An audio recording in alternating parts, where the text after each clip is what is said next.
Student, आज का जो हमारा टॉपिक है वो है वर्ड्स प्रॉब्लम के ऊपर। ठीक है, तो कुछ क्वेश्चंस ऐसे एग्ज़ाम में आते हैं जिनमें शब्दों के द्वारा आपको उलझा दिया जाता है और समझ में नहीं आता है कि इन क्वेश्चंस को कैसे सॉल्व करने हैं। तो हमने 3-4 क्वेश्चंस लिया है इस वीडियो में। आप इस वीडियो को लास्ट तक देखिएगा ताकि आपको जो वर्ड्स प्रॉब्लम वाले क्वेश्चंस हैं वो आपको अच्छे से समझ में आने लगे और ये भी आपको पता चले कि क्या दिया रहता है, तो कैसे क्या चीज़ें हमें निकालनी रहती है। तो हमारा फर्स्ट क्वेश्चन देखिए क्या है। एक नाव धारा के अनुकूल चलती है। अनुकूल का मतलब उसके साथ साथ, जैसे धारा चल रही है वैसे नाव चल रही है। ठीक है, और नदी के किनारों के बीच में दूरी, जो नदी के किनारों के बीच की दूरी है वो 2 घंटे में तय करती है। जब वो धारा के अनुकूल मतलब जब वो धारा के साथ चलती है। ठीक है, जिस दिशा में धारा चल रही है उसी दिशा में नाव चल रही है। ठीक, तो उसी को कहते हैं धारा के अनुकूल। ठीक, तो चल रही है, उसके जो बीच की दूरी है, किनारों के बीच की जो दूरी है उसको वो 2 घंटे में तय करती है जब नाव धारा के साथ चलती है। तो जबकि यह उसी दूरी को, जब वो जो दूरी उसने धारा के साथ तय किया है, धारा की दिशा में तय किया है, उसको तो 2 घंटे में तय कर लिया है। लेकिन वही दूरी वो जब उसके विपरीत चलता है, जैसे धारा चल रही है उसके विपरीत चल रहा है। ठीक है, तो जब विपरीत चलता है तो उसी को वो कितने घंटे में तय करता है? 3 घंटे में तय करती है। तो यदि धारा की गति, यानी कि कुछ गति स्पीड होगी उसकी भी, जैसे नाव की कुछ स्पीड है तो वैसे भी धारा की कोई स्पीड होगी। ठीक है, तो कह रहा है यदि धारा की गति 2 किलोमीटर प्रति घंटा हो तो स्टीमर की गति शांत जल में ज्ञात कीजिए। ठीक है, तो कह रहा है स्टीमर की गति, यानी कि जो आपका स्टीमर है, जो आपका नाव है, उसकी गति हमें बतानी है। ठीक है, तो देखो हम क्या करेंगे, सबसे पहले हम क्या लिखेंगे, जो नहीं पता है उसी को पहले कुछ मान लेते हैं। तो क्या नहीं पता है? स्टीमर की गति नहीं ना पता है, शांत जल में क्या होगी, तो हमने वही मान लिया। क्या मान लिया कि माना स्टीमर की गति शांत जल में क्या है, x किलोमीटर प्रति घंटा है। आपको बताया गया है कि जो चाल होता है, जो स्पीड होती है, उसको किलोमीटर प्रति घंटा में या मीटर प्रति सेकंड में हम लिख सकते हैं। ठीक है, तो यहाँ किसमें दिया गया है, किलोमीटर प्रति घंटा में। ठीक है, अब क्या कह रहा है कि धारा के अनुकूल गति क्या होगी और धारा की प्रतिकूल गति क्या होगी। ठीक, तो धारा के अनुकूल जब हम चलेंगे तो जो धारा की गति होगी और जो हमारी गति होगी, दोनों जब साथ साथ चलेंगे तो वो गति जुड़ जाती है। ठीक है, और जब एक जो है नॉर्थ डायरेक्शन में जा रहा है, दूसरा साउथ डायरेक्शन में जा रहा है, तो ये जो गति होती है वो आपस में घट जाती हैं। ये याद रखिएगा आप लोग। जब अनुकूल रहेगा तो क्या होगा, x प्लस जुड़ जाएगा, जो भी चाल रहेगा वो जुड़ जाएगा। तो 2 है तो x प्लस 2 किलोमीटर प्रति घंटा। ठीक है, और प्रतिकूल में क्या होता है, वही जो धारा की गति है वो क्या होगी, घट जाएगी। तो ये हो जाएगा x माइनस 2 किलोमीटर प्रति घंटा। ठीक है, तो इतना आपको समझ में आ गया होगा। सबसे पहले जो नहीं दिया गया था उसी को हमने मान लिया कि वो x किलोमीटर प्रति घंटा है। अब क्या करेंगे, धारा की अनुकूल गति लिखेंगे। तो धारा की अनुकूल गति में जिस दिशा में धारा जा रही है उसी दिशा में हम भी जा रहे हैं, तो क्या होगा, वो जो चाल होगा वो जुड़ जाएगा और जब उसके प्रतिकूल चलेंगे तो वो चाल क्या होगा, घट जाएगा। ठीक है, अब देखो हमें चाल पता चल गया और क्या पता चल गया, साथ में वो भी क्या कह रहा है, क्या समय भी कहा है कि जब धारा अनुकूल दिशा में चलती है तो 2 घंटे लगते हैं और जब प्रतिकूल चलती है, ठीक है, जो नाव है वो जब धारा के अनुकूल चलती है तो 2 घंटे लगते हैं और जब प्रतिकूल चलती है तो क्या होते हैं, 3 घंटे लगते हैं। तो समय भी हमें पता है, तो समय पता है, चाल पता है, तो निकाल क्या लें, दूरी। क्या निकालेंगे, दूरी। तो कैसे सेंटेंस लिखेंगे, 2 घंटे में क्या लिखेंगे, 2 घंटे में तय की गई दूरी। जब धारा अनुकूल हो तब कितनी दूरी तय कर रही है, और जब धारा प्रतिकूल हो तब कितनी दूरी तय कर रही है। तो जब धारा अनुकूल हो तो अनुकूल में जो चाल थी वो क्या थी, देखो चाल बराबर क्या होता है, दूरी बटे समय। चाल बराबर क्या होता है, दूरी बटे समय होता है। ठीक, तो जब चाल बराबर दूरी बटे समय होता है तो आप क्या करोगे, दूरी जब निकालेंगे, ठीक, जब दूरी निकाला जाएगा तो दूरी बराबर क्या हो जाएगा, चाल गुणे समय। ठीक, तो यहाँ हमने लिख दिया क्या, चाल गुणे समय। तो जब चाल गुणे समय हो गया तो चाल क्या था, अनुकूल जब चल रही थी तो चाल था क्या, x+2 किलोमीटर, और समय कितना लगा, 2, तो गुणा हो गया x+2 × 2। ठीक है, उसके बाद अब प्रतिकूल का निकालेंगे। तो जब हम प्रतिकूल का निकालेंगे तब क्या होगा, तो प्रतिकूल में समय कितना ले रहा है, 3 घंटा। तो 3 घंटे में तय की गई दूरी जब धारा क्या हो, प्रतिकूल हो। तो प्रतिकूल में तो चाल था x-2 और समय लगा है 3, तो ये हो गया चाल गुणे समय, यानी कि x-2 × 3। समझ में आ रहा है इतनी बात।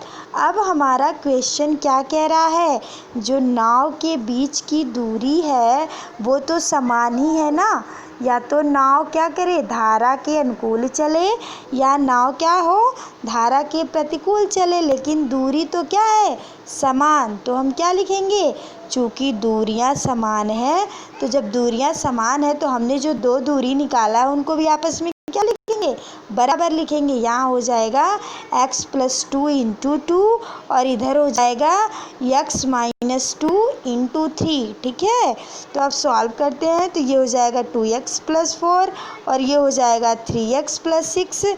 अब इसको भी सॉल्व करेंगे तो x आ जाएगा 10, और x हमने किसको माना था, स्टीमर की गति को माना था। ठीक है, स्टीमर की गति शांत जल में माना था, तो लास्ट में लिख देंगे अतः स्टीमर की गति शांत जल में कितनी हो जाएगी, 10 किलोमीटर प्रति घंटा हो जाएगी। ठीक है, तो उम्मीद है आपको ये क्वेश्चन समझ में आ गया होगा। हम एक बार और रिपीट कर दे रहे हैं। देखिए क्या किया गया है, पहले जो नहीं दिया गया था उसी को हमने क्या किया है, मान लिया है। मानने के बाद हम देख रहे हैं कि जो हमारी नाव है वो धारा के अनुकूल और धारा के कैसे चल रही है, प्रतिकूल चल रही है, अनुकूल चल रही है और प्रतिकूल चल रही है। तो जब अनुकूल चल रही है तो 2 घंटे ले रही है, और जब प्रतिकूल चल रही है तो 3 घंटे ले रही है। तो चाल हमने मान लिया और समय हमें दिया गया है तो हमने दूरी निकाल लिया, और जब हम दूरी निकाल लिए तो देख रहे हैं क्वेश्चन में दूरियां तो समान हैं, तो जब दूरियां समान है तो वही हमने लिख दिया, और फिर दोनों दूरियों को बराबर कर दिया, और करने के बाद सॉल्व कर लिया, x की वैल्यू आ गई, और जो x की वैल्यू आई है वही आपका क्या हो जाएगा, आंसर हो जाएगा। तो उम्मीद है आपको समझ में आ गया होगा। ठीक है, अब हम नेक्स्ट क्वेश्चन पे चलते हैं। तो नेक्स्ट क्वेश्चन हमारा क्या है, क्वेश्चन नंबर 2। इसमें कैसे करना है आपको, इसको भी देखिए, इस क्वेश्चन को भी। तो क्वेश्चन नंबर 2 है, एक व्यक्ति 24 किलोमीटर प्रति घंटा की चाल से, कैसे, प्रति घंटा की चाल से, तो चाल बराबर कितना हो गया, 24 किलोमीटर प्रति घंटा। ये तो क्लियर हो गया। का चाल से क्या करता है, कार से चलता है, कार चलाता है। ठीक है, फिर उसके बाद कह रहा है तथा नियत स्थान पर 5 मिनट देर पहुंचता है।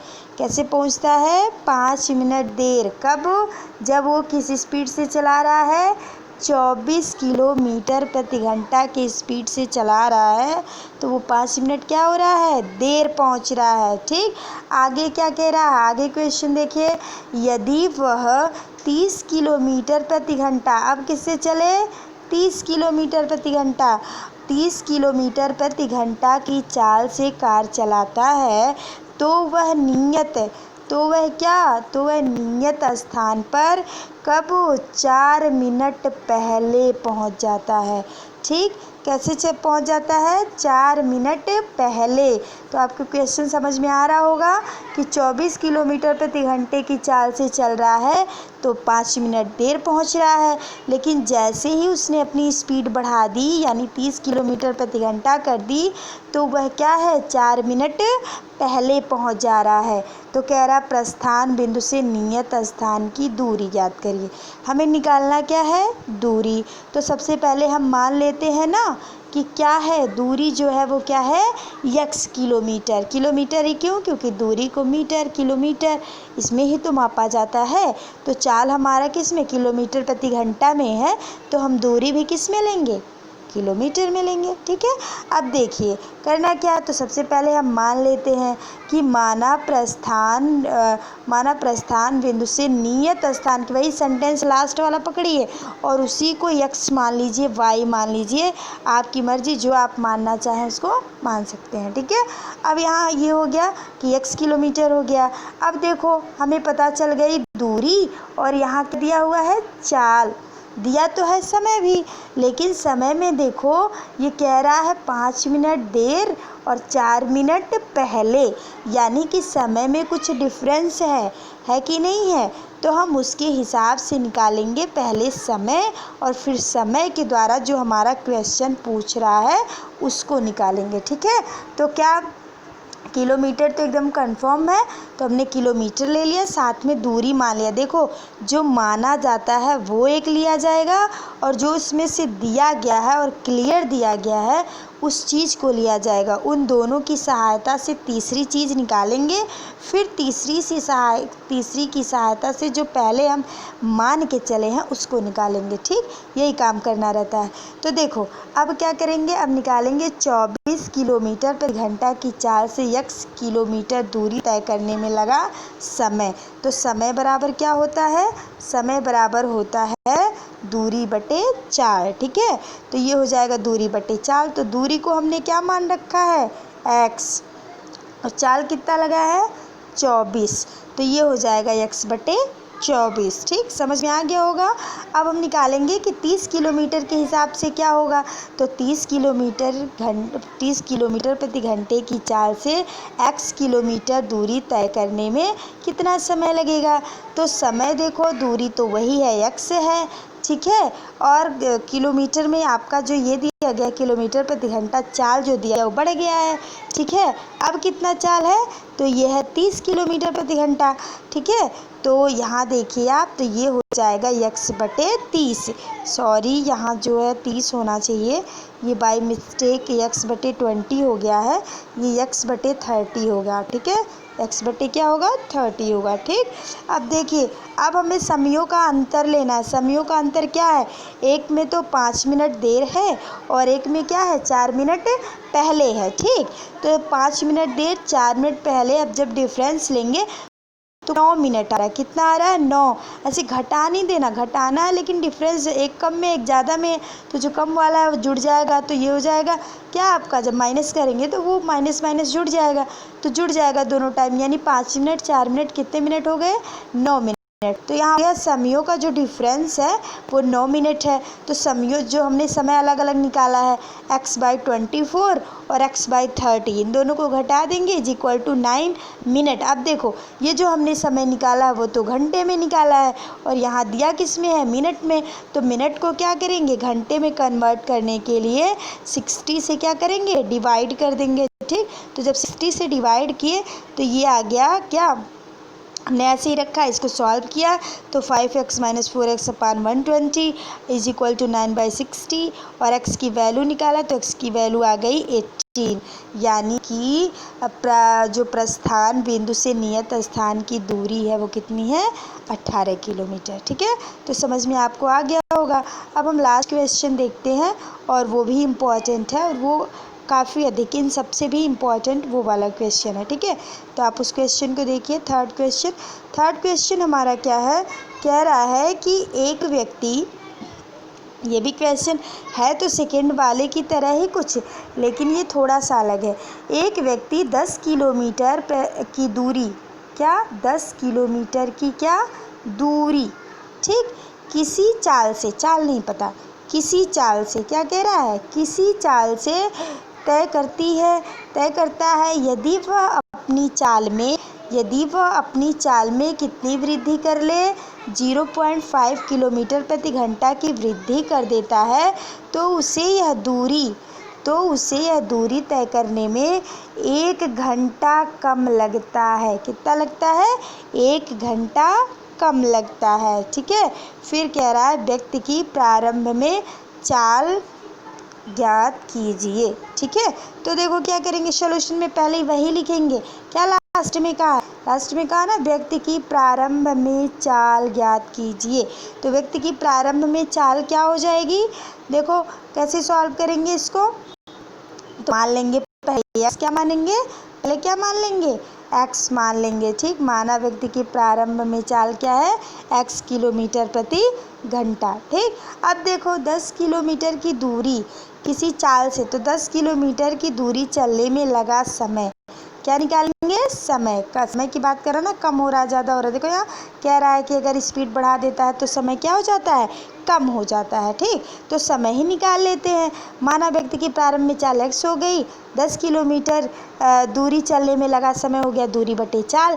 तो दूरी तो हमारे पास क्या हो जाएगी, दूरी है 10 किलोमीटर की और चाल है x, तो ये हो गया 10 बटे x। ठीक है, उसके बाद लिखेंगे कि यदि चाल को क्या कर दे रहा है, चाल में वृद्धि कर दे रहा है। तो जब चाल में वृद्धि कर रहा है तो x पहले था और वृद्धि कितना किया है, 0.5 किलोमीटर। ठीक है, तो 0.5 किलोमीटर वृद्धि करेगा तो चाल हो जाएगा x प्लस 0.5 किलोमीटर प्रति घंटा।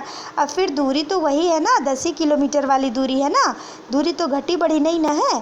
तो क्या लिखेंगे, 10 किलोमीटर दूरी चलने में लगा समय फिर कितना होगा, तो ये हो जाएगा दूरी है 10 और चाल है x प्लस 0.5 घंटे। ठीक, अब इसी को देखो प्रश्न में क्या कहा है कि जो इनके समयों का अंतर है वो कितना है, 1 घंटा है कि नहीं है, 1 घंटा कम हो जा रहा है ना, तो हम क्या करेंगे, घटा देंगे। तो ये हो जाएगा पहला वाला और फिर ये दूसरा वाला समय है, इन दोनों को हमने घटा दिया और घटा के कितने के बराबर लिखा, 1 के बराबर लिखा। और जब इसी को सॉल्व करेंगे तो ये गुणा करके, तो सॉल्व करने पे हमारा जो x का मान होगा वो आएगा 2 और 2 मान आएंगे x के, एक आएगा -5/2 और जो दूसरा आएगा वो आएगा आपका 2।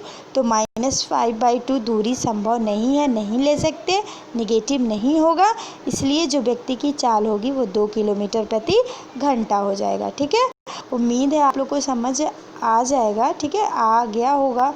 ठीक है, अगर कोई प्रॉब्लम आपको है तो आप लोग कमेंट बॉक्स में ज़रूर बताइएगा। ठीक है।